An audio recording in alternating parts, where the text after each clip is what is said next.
Eu estou morrendo de sede e esqueci de trazer minha água. Mas traz muita, que eu estou com muita sede. Mas vou começar aqui.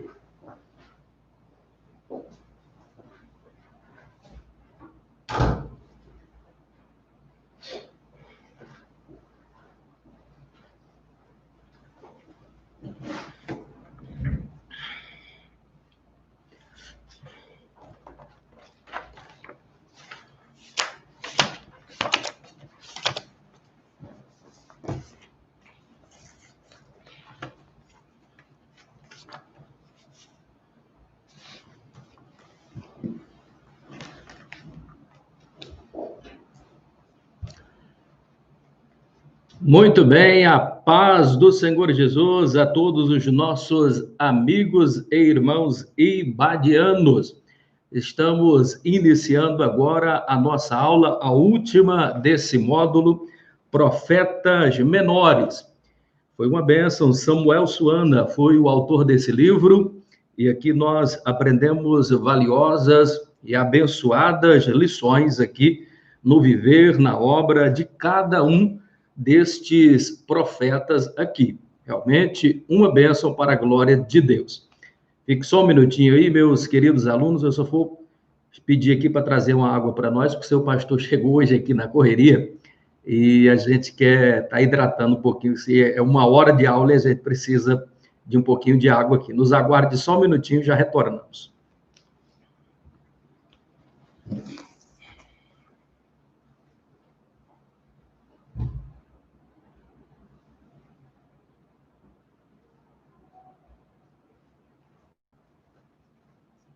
Se não pegar uma água aqui.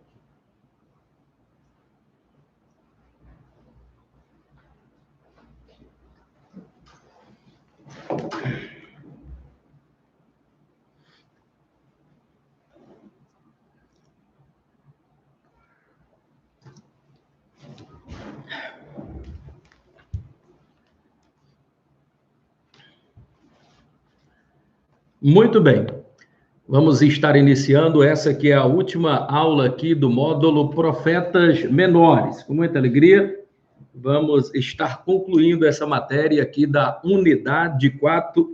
Abra, por gentileza, aí na página 149 do seu livro, página 149. Os irmãos que estão chegando aí, grande abraço a todos vocês. O irmão Geraldo, o irmão Marcelo, a Rose, Idiane, Maria Alice, a Josilene, a Jussara, Sandoval, Mendes, Galvão, Samuel Dias, todos os nossos irmãos. É uma turma grande aí de 100 e poucos alunos. Deus em Cristo Jesus vos abençoe. Se eu esquecer de estar falando aqui no final, nós gostaríamos de estar transmitindo aqui o nosso abraço a todos vocês. Foi um prazer realmente imenso poder estar ministrando esta aula aqui dos profetas menores para todos vocês. Ibadianos aqui da sala 6 no centro e ibadianos aí também do setor sul, lá de Taquaralto e toda aquela região ali das Aurenis, Taquari e tudo mais. Grande abraço a todos vocês. E agradecendo aqui também o nosso diretor central, Paulo Rodrigo, agradecendo também Matheus Rocha, da região sul, o nosso diretor aqui geral, pastor Silas Batista, ao conselheiro aqui do DEC, pastor Erisvan Batista, o nosso pastor presidente. Grande abraço a todos esses grandes homens de Deus. Vamos aqui, temos muitas coisas para falar e pouco tempo para executar. Realmente muito difícil a gente fazer aqui, sintetizar, dar uma visão panorâmica aqui dos livros Profetas Menores, em uma aula, em uma unidade, apenas em 45 minutos, uma hora, tal como nós estamos fazendo. Mas precisamos estar ganhando tempo, estamos tentando aqui sintetizar aquilo que, a priori, seria mais interessante que vocês aí de casa estejam aprendendo, tá bom? Aí na página 149 do seu livro, unidade 4, prioridade, esperança e ética em tempos de recomeço. Prioridades, esperança e ética em tempos de recomeço. As prioridades aqui são as prioridades espirituais. É o que vai estar tratando o livro do profeta Ageu. As prioridades espirituais. Tudo na vida você precisa ter prioridade. Vamos abordar também um assunto que é por demais importante e relevante, sobretudo nos dias e tempos difíceis, tal qual nós estamos vivendo nos tempos odiernos.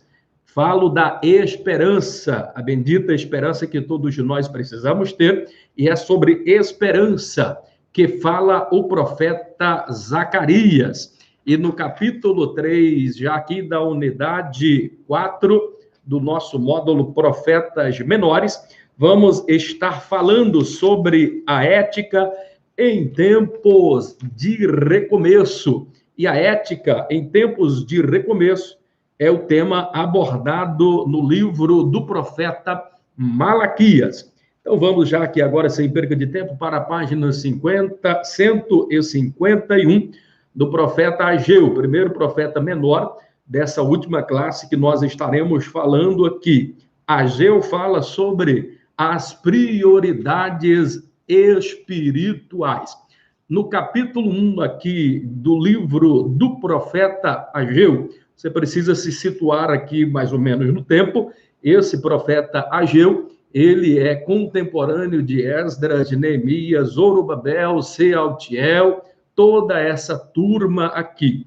Então, no capítulo, é interessante nós observarmos aqui, prestarmos algo bastante atenção aqui, em um fator sobre para quem ele está enviando essa mensagem. O capítulo 1 de Ageu, ele vai ter este cuidado de estar falando aqui, basicamente, transmitindo a mensagem. Para quem ele está transmitindo a mensagem? Evidentemente que está falando para todo o povo remanescente que agora estão retornando para Israel para poder reedificar a cidade, mas, sobretudo, a mensagem é endereçada e ele endereça essa mensagem transferindo e falando agora para quem? Para Zorobabel.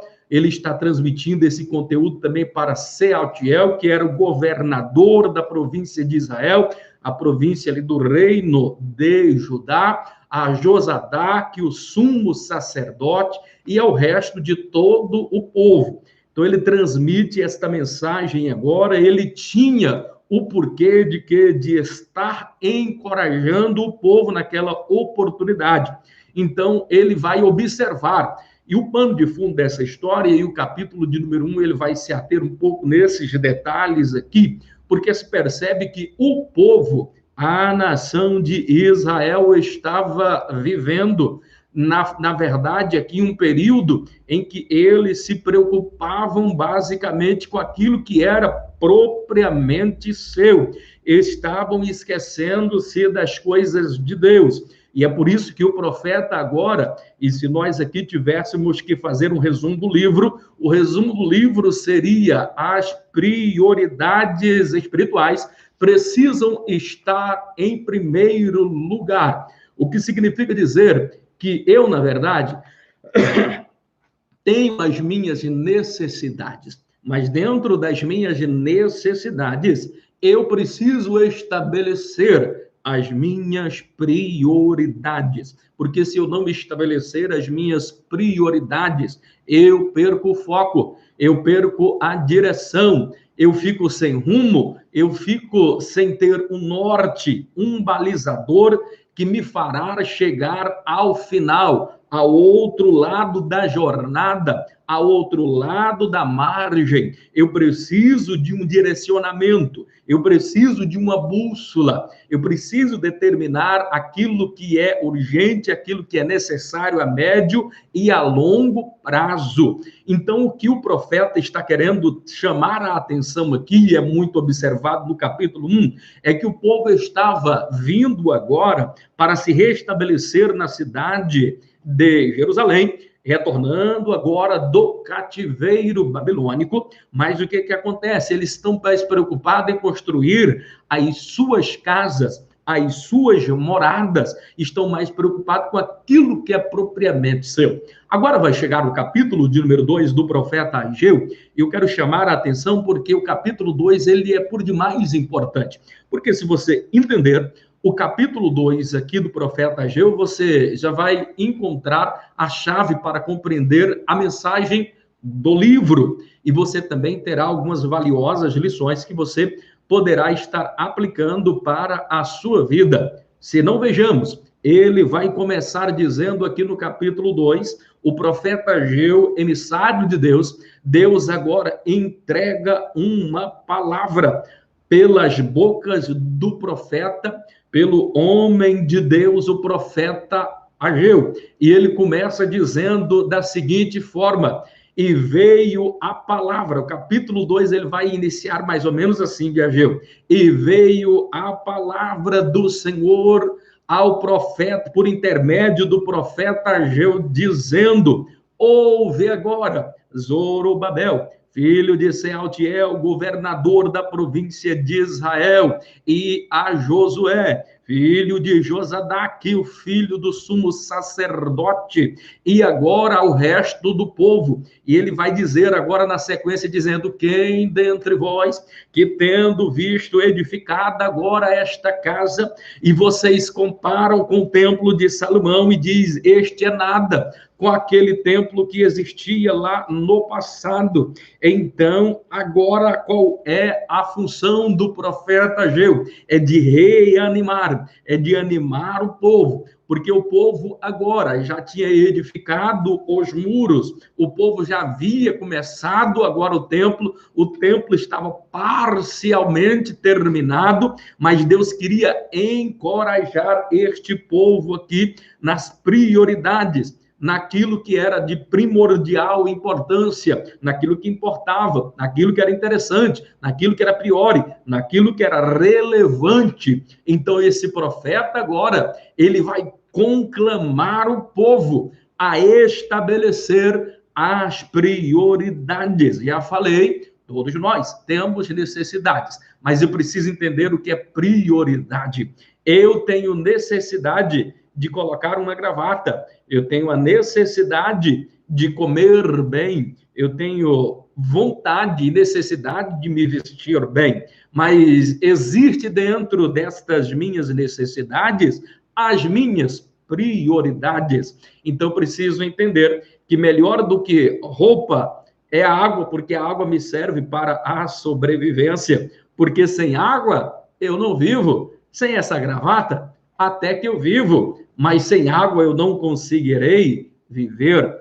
É importante também nesta oportunidade dizer, quando a gente vai fazer as nossas compras, veja primeiro aquilo que é necessário, aquilo que é utilitário, e os supérfluos, as balinhas, as guloseimas, as outras coisas que são supérfluas, você tem necessidade, até sente, mas é prioridade, vai resolver, vai atrapalhar o seu orçamento. Então, estabeleça. A primeira coisa na nossa vida é estabelecermos prioridade. Se não, vejamos.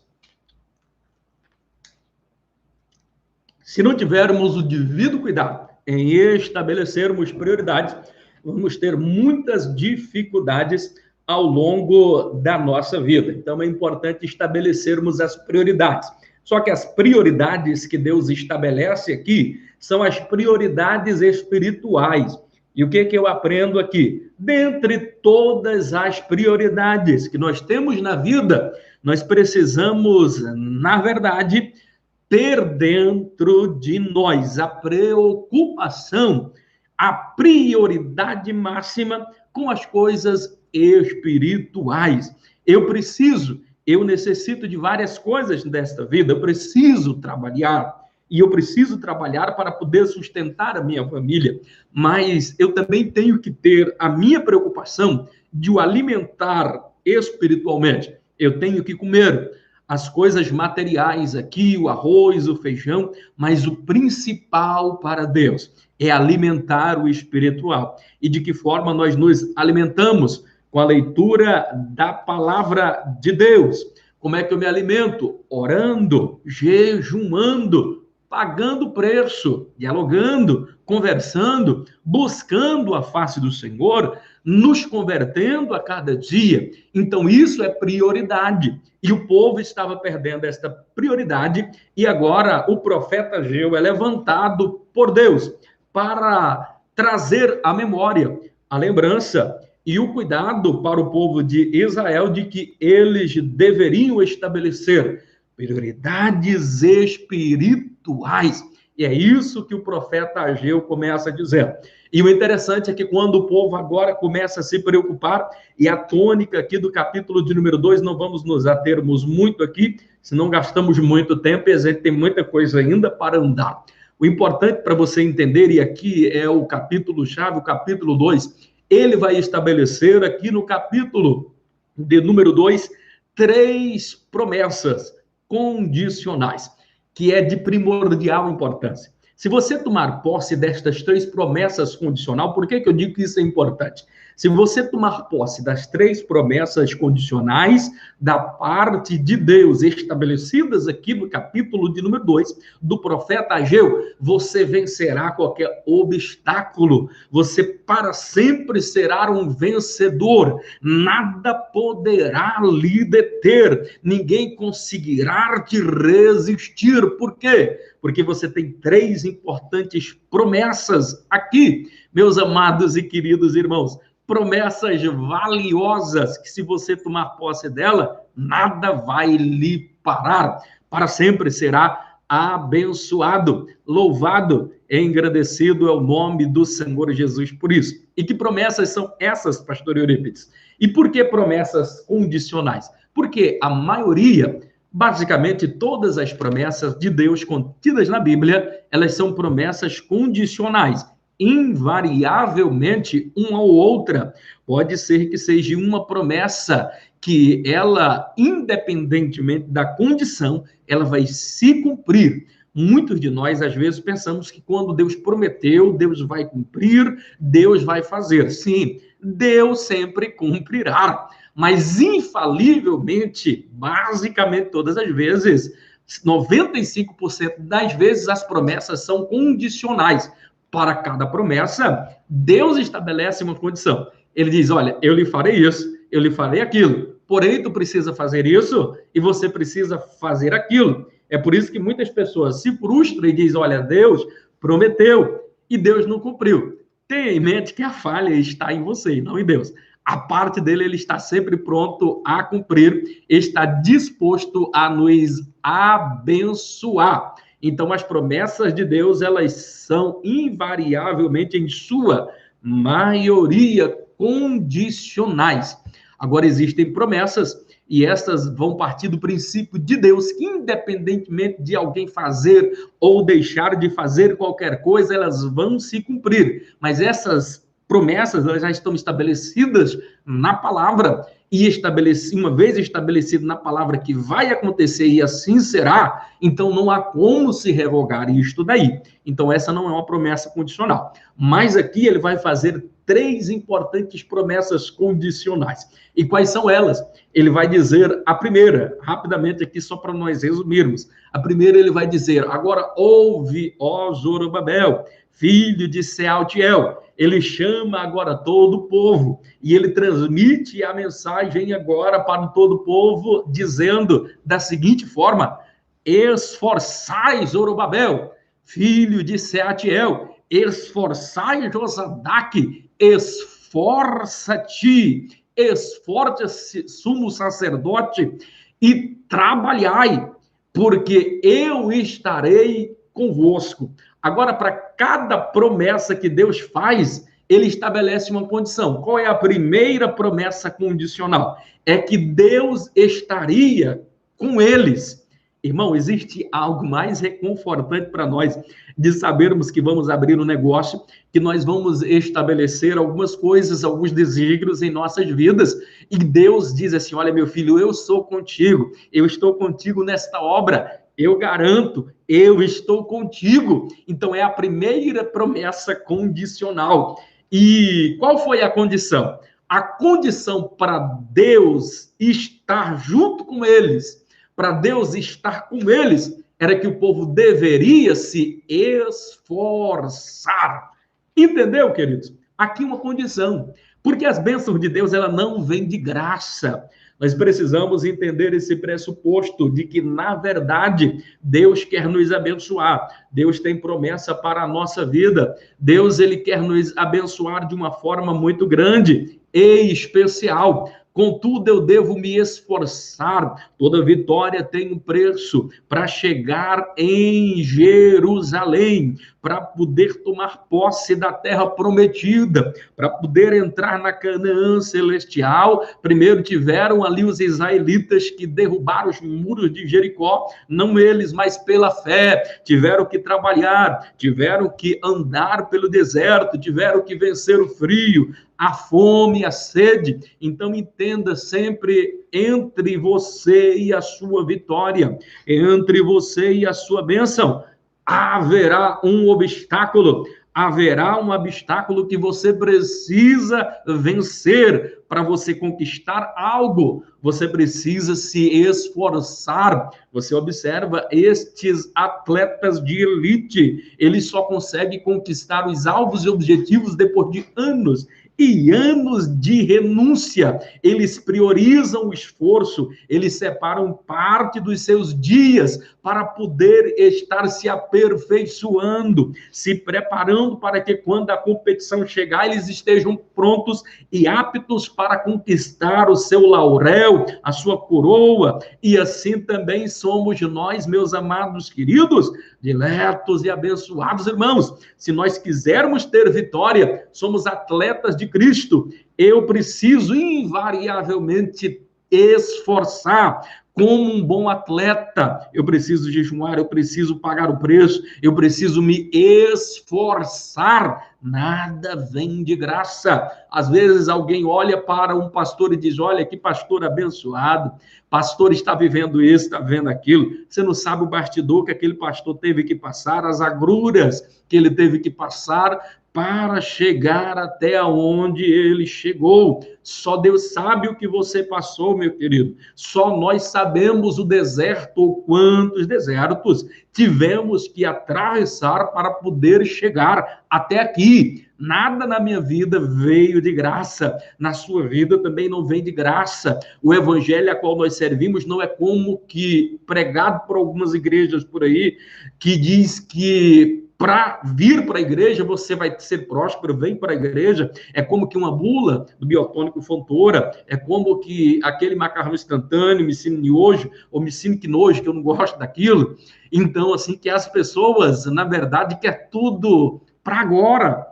Ele ora, ele vem para a igreja e quer ser próspero, quer ser abençoado. Irmão, paga o preço. Vamos parar com essa bobagem. Tem muita gente aí comprando uma chavezinha da sua casa, vai para a campanha do Universal, não sei de quê, não sei das quantas, e sai depois de lá com um volante, dizendo que aquele volante ali é o seu carro, e se você sorrir daquilo dali, ele lhe ridiculariza, porque diz que você não tem fé e que isso. Eu, um outro dia, encontrei com um ser humano desse nas ruas de Taquaral com um volante.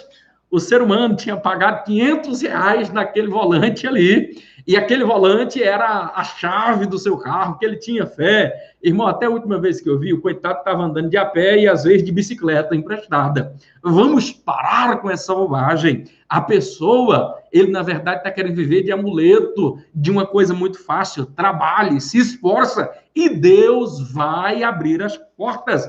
Deus é quem mandou. Diga ao povo o quê? Marche, quer dizer, trabalhe, esforce, continue caminhando, porque se você ficar em um apartamento com a boca escancarada, cheia de dente, esperando a morte chegar, meu irmão, vou te contar, acomodado em um berço esplêndido, não vai acontecer nada na sua vida, precisa de esforço.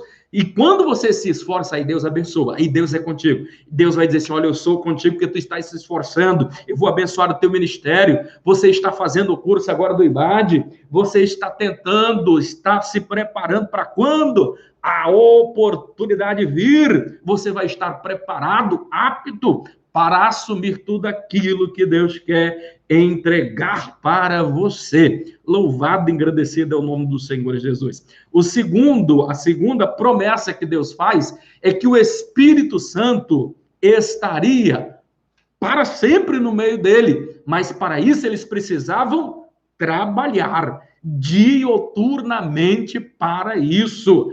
Quer dizer, trabalho tem a ver com esforço, mas eu posso trabalhar sem me esforçar. Às vezes é um trabalho que não exige tanto esforço. É por isso que está aliado esforço e trabalho, porque não basta apenas trabalhar, tem que trabalhar com esforço, porque trabalho, irmão, é de Deus. Eu tenho preocupação com o ser humano que, às vezes, coloca dentro da mente dele de que Deus o chamou porque ele é um profeta de Deus, e às vezes, irmão, não tem nenhum chamado aquele cidadão, e ele sai por aí dizendo, eu estou fazendo a obra. Eu já conheci muitas pessoas ao longo do ministério que, às vezes, ele era invocado, mas não era vocacionado para o ofício do santo ministério. Era preguiçoso, não queria trabalhar e queria que as pessoas, na verdade, levassem a ele, que as pessoas pudessem estar sustentando ele de alguma forma. A bem da verdade, queridos, é que quem trabalha na obra deva viver da obra. Então, a gente não quer aqui tirar essa questão, porque o obreiro, ele é digno do seu salário. Não é sobre isso que nós estamos querendo dizer, não. Mas o trabalho, mesmo você sendo pastor, você vivendo da obra, aí que você precisa trabalhar mesmo, em todos os aspectos. Então, o trabalho é de Deus, o esforço é de Deus, nada vem de graça. Sabe, apenas uma pessoa que é vagabundo por natureza diz que ele está por aí a vadiar. Observa que quando ele vai em uma reunião, depois que Jó acontece, antes do acontecimento daquelas tragédias ali com Jó, Satanás entra em uma audiência com Deus e ele diz, observastes o teu servo Jó? Ou Deus fala para ele, observastes o meu servo Jó? E Deus fala ainda para ele, de onde vem, Satanás? Ele diz, de rodear e passear pela terra. Quer dizer, ele está rodeando como um leão, procurando a quem possa tragar. Ele está rodeando, passeando pela terra. Quer dizer, está passeando, sem rumo, sem direção, não tem o que fazer. É vagabundo, não presta. O diabo é moleque, irmão. E tem muita gente que quer parecer com o diabo, quer ser moleque como o diabo, fica por aí, sem eira nem beira, sem querer um serviço, sem querer um trabalho, sem querer se esforçar. Não, eu não vou trabalhar porque eu tenho um ministério. Irmão, quem é que disse que ter ministério impede você trabalhar, você se esforçar, você se esmerar, você se estudar, você ter uma qualificação? Pare com essa bobagem. Deus, ele diz da seguinte forma, vai ter com a formiga, preguiçoso. E ele não vai dizer mais ainda, até quando tu ficarás aí deitado? Não vai te levantar do sono da preguiça, não? Então, Deus não gosta, irmão, de homem, de mulher preguiçoso. Porque Jesus trabalha, ele diz, olha, o meu pai trabalha, e até hoje eu trabalho, Jesus trabalha, Deus trabalha. Por que nós, como filho dele, não queremos trabalhar? Não queremos nos esforçarmos? Precisamos nos esforçar, dedicar, trabalhar. A gente precisa colocar isso na nossa cabeça. Trabalho é de Deus. Deixa eu lhe dizer, existe apenas um lugar aonde não terá trabalho. Aonde, pastor? É no céu? Não. No céu é lugar de trabalho. O único lugar, meu querido, que não vai ter trabalho, e lá tu não quer ir, é no inferno. É no inferno, irmão. Um lugar aonde não tem trabalho é no inferno.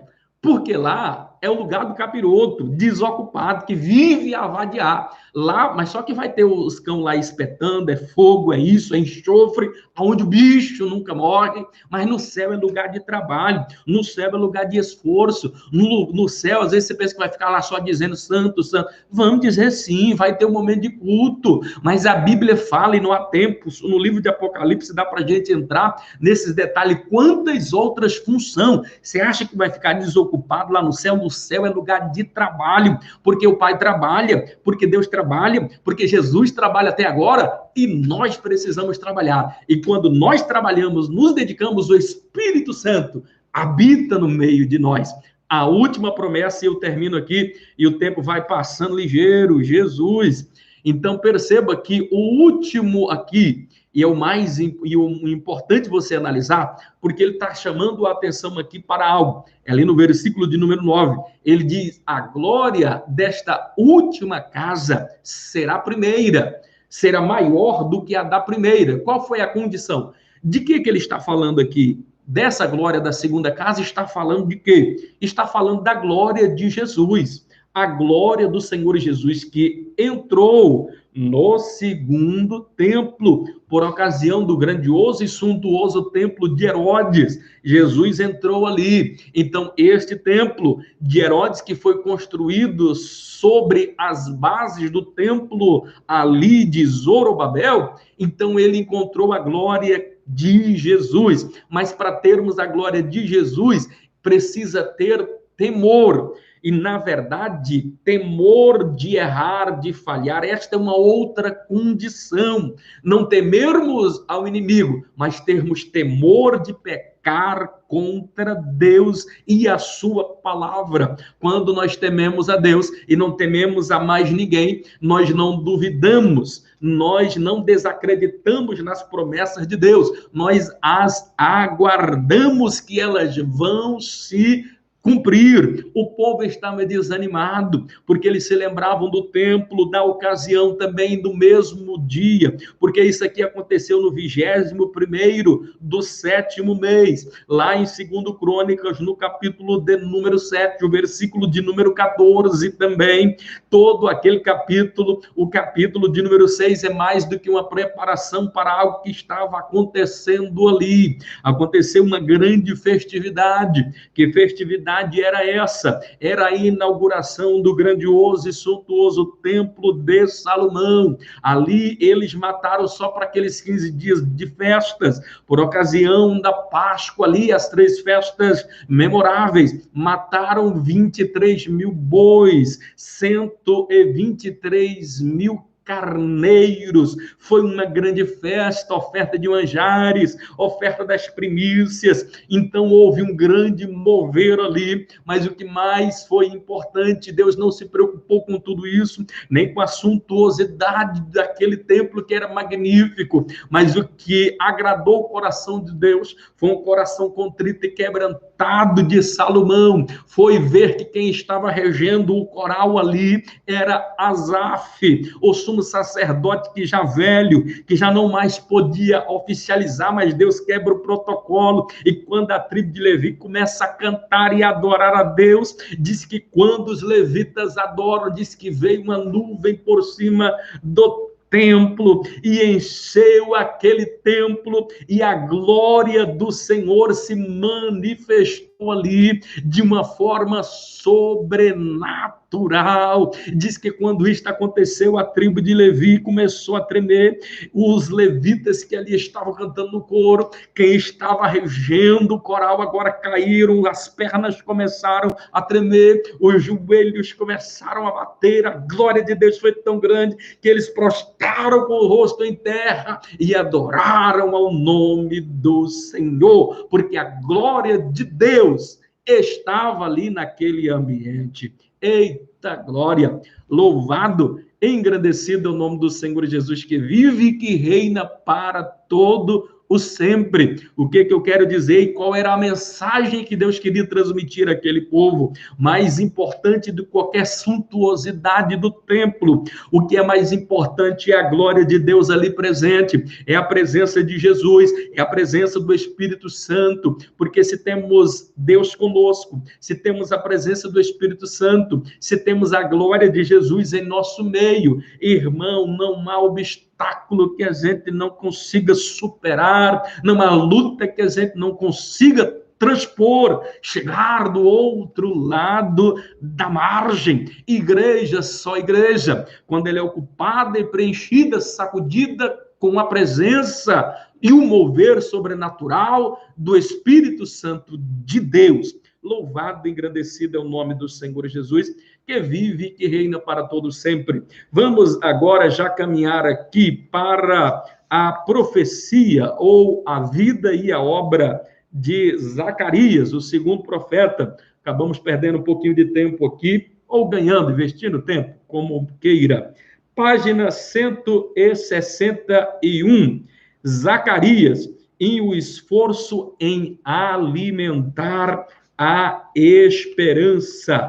Zacarias, e o esforço em alimentar a esperança. Esse profeta aqui agora, ele vai falar de algo muito importante. Ele viveu também nesse mesmo ínterim. Algumas pessoas acreditam, alguns teólogos defendem que Zacarias viveu no período anterior, ou um pouco antes de Esdras e Neemias. Um outro grupo de estudiosos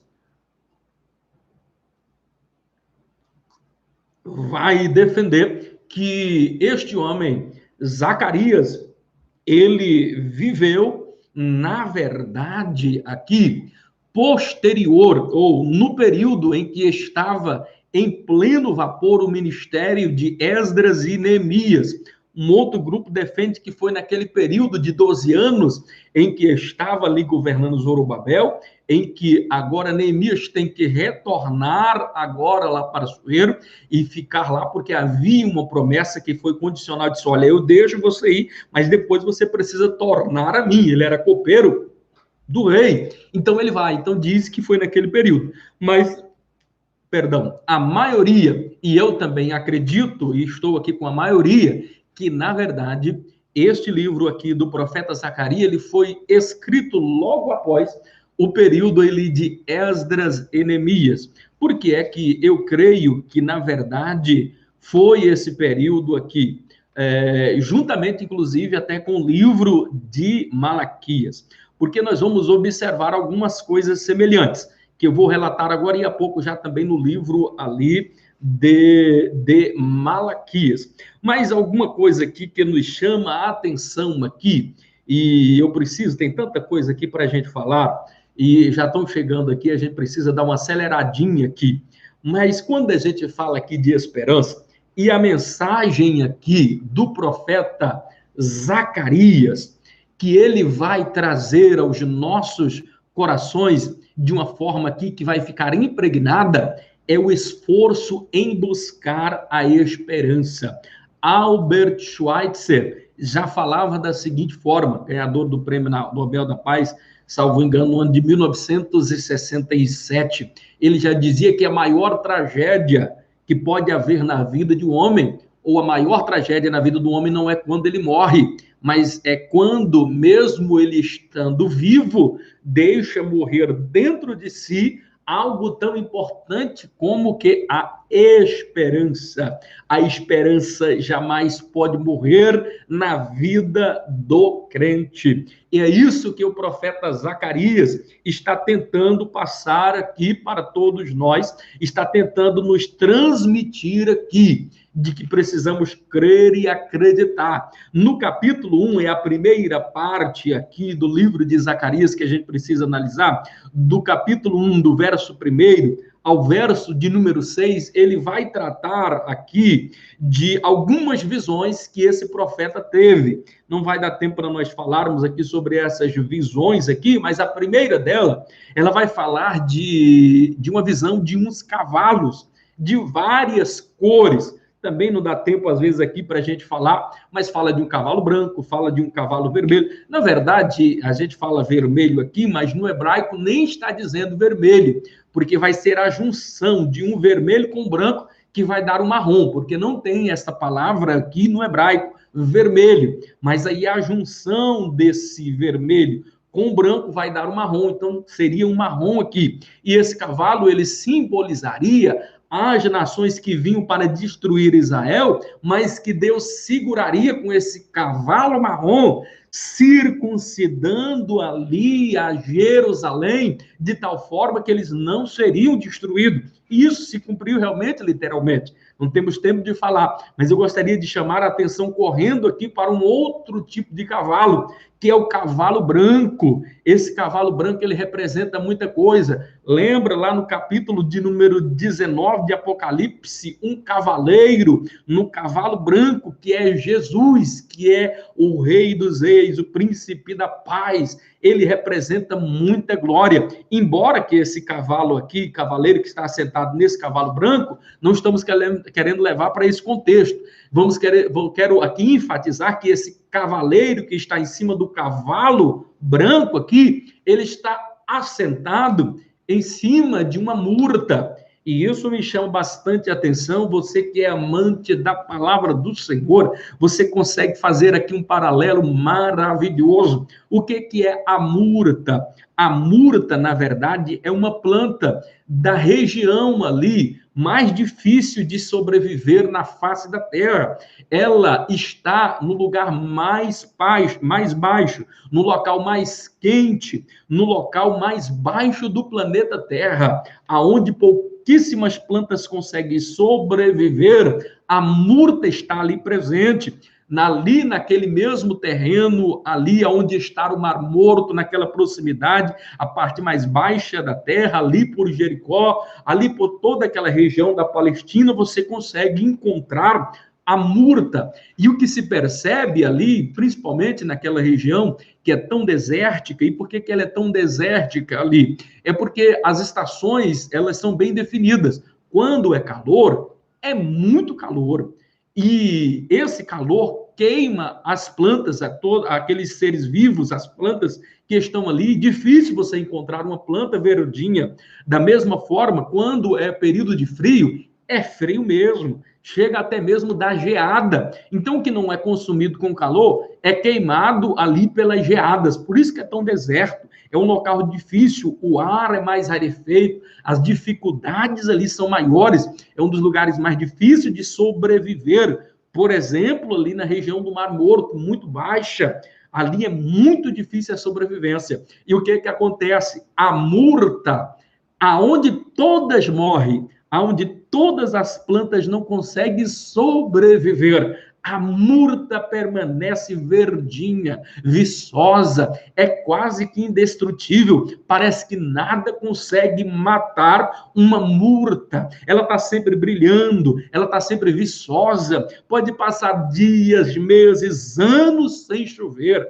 Pode vir frio, pode vir calor, mas a murta, meu querido, ela não morre, ela permanece viva. Então a murta representa a esperança. Esse cavaleiro, nesse cavalo branco também, poderíamos simbolizar que é Jesus. Quer dizer, se nós estamos montados num cavalo branco, a qual Jesus veio montado nele, e se nós estivermos neste cavalo branco, assentados em cima de uma murta, quer dizer, se nós tivermos Jesus, se nós estivermos alicerçados na esperança que emana de Jesus, irmão, nada consegue também nos parar, porque Jesus é a nossa esperança. Existe um adágio popular que diz por aí, dizendo da seguinte forma, que a esperança é a última que morre. Mas eu gostaria de dizer da seguinte forma, a esperança para o crente, ela nunca morre, porque ela até morreu um dia, mas ao terceiro dia,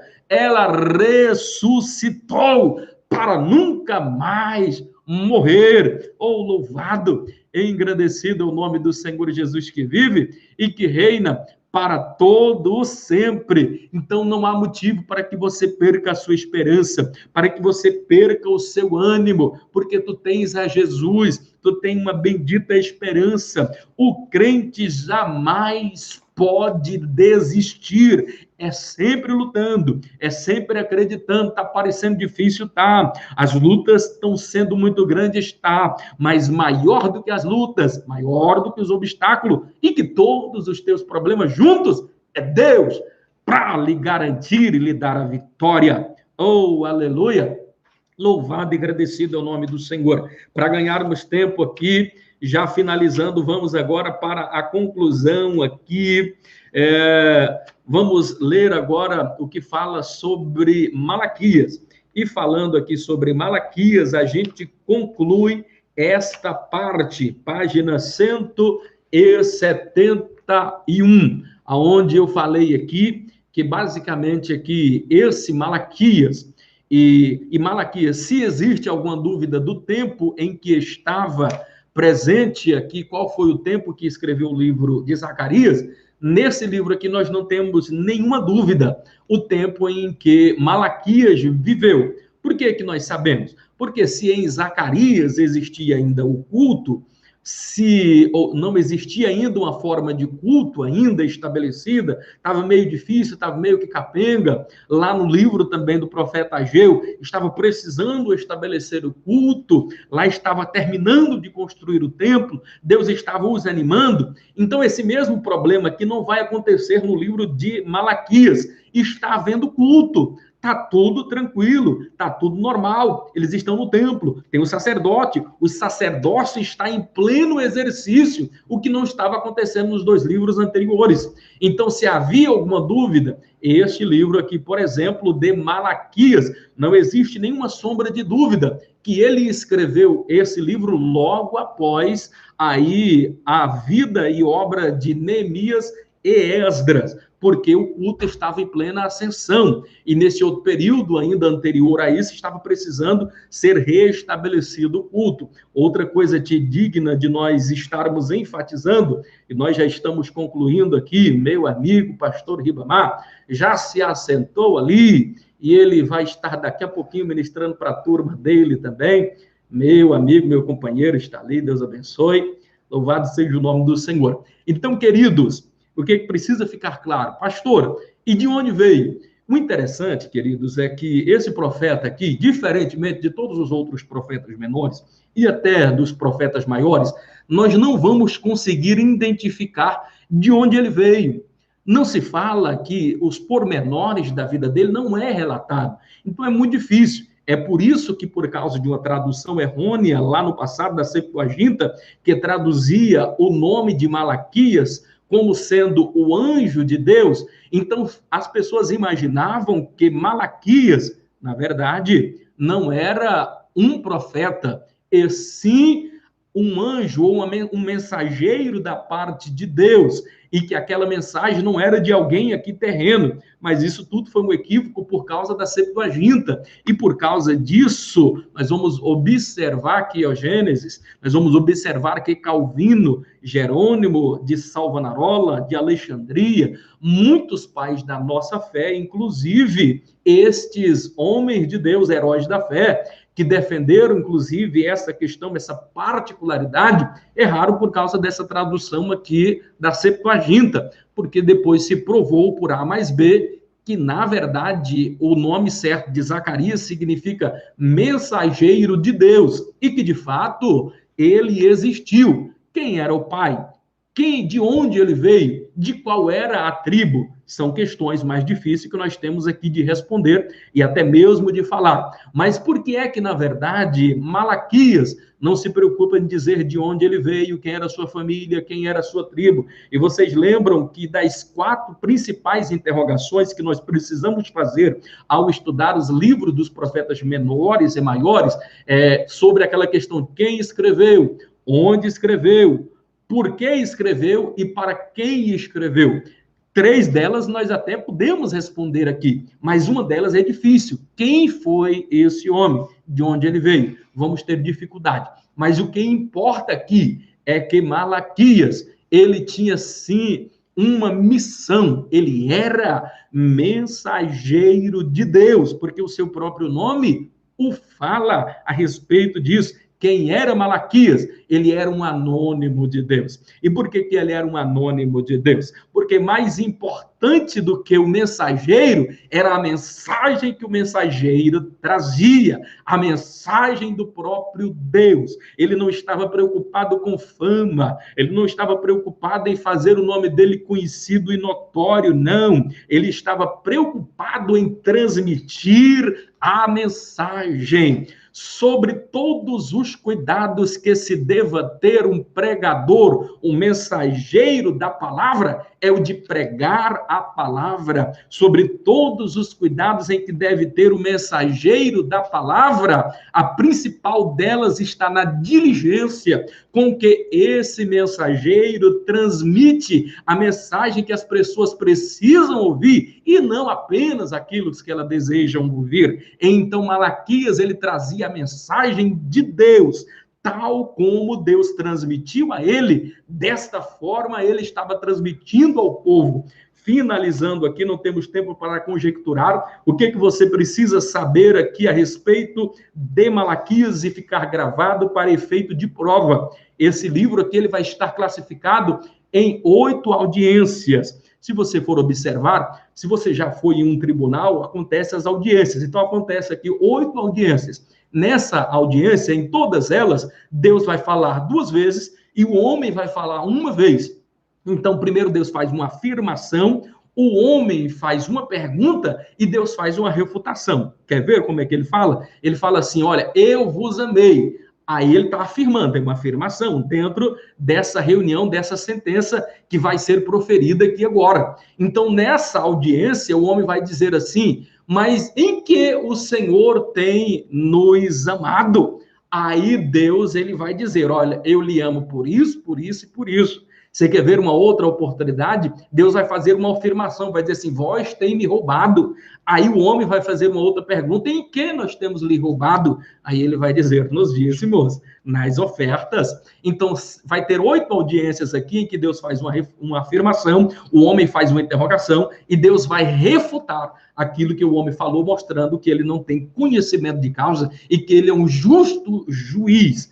Finalizando aqui, deixando um grande abraço a todos vocês. O livro aqui de Malaquias, ele vai deixar aqui um pensamento muito forte a respeito da ética que todos nós precisamos ter. Estava faltando ética no meio do povo. E eu finalizo aqui dizendo que a ética, ela sempre precisa estar presente, assim como Malaquias estava chamando a atenção para que houvesse a ética, porque não estava havendo ética no culto, estava até tendo culto, mas era um culto à sua maneira, e ele estava dizendo, esse culto não presta, Deus não está recebendo esse culto, está faltando ética, ética entre os irmãos, ética entre os sacerdotes, ética na ministração da palavra. E o que é ética? Uma das coisas, e eu finalizo aqui, não temos mais tempo para conjecturar, uma das melhores afirmações que eu encontrei sobre ética fora dita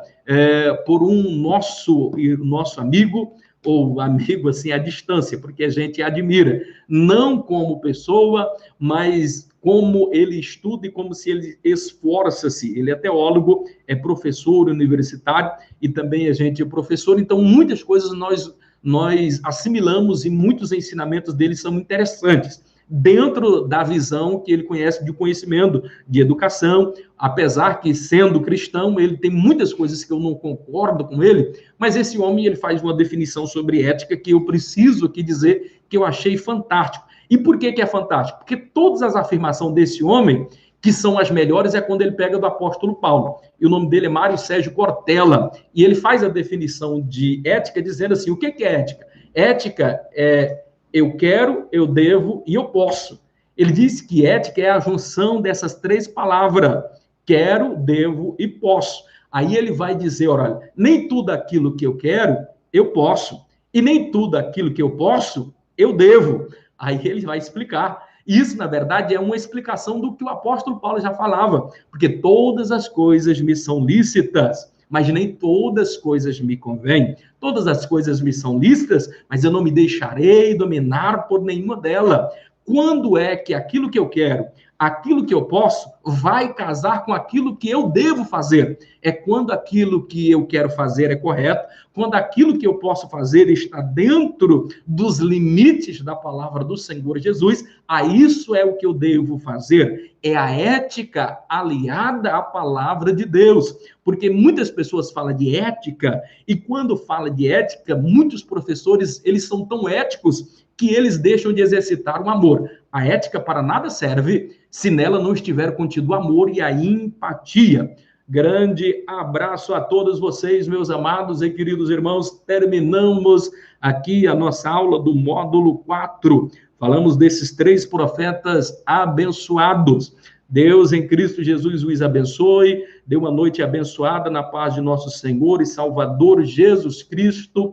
A prova nós vamos estar fazendo, passando para vocês na parte da tarde, porque este vídeo que eu estou acabando de fazer agora, nós vamos editar 5 minutos dele para dar uma dica de prova e passar para vocês na parte da manhã, para vocês terem maior facilidade para estar fazendo a sua prova na parte da tarde, durante toda essa semana e tendo tempo para responder. Grande abraço a todos, a paz do Senhor Jesus.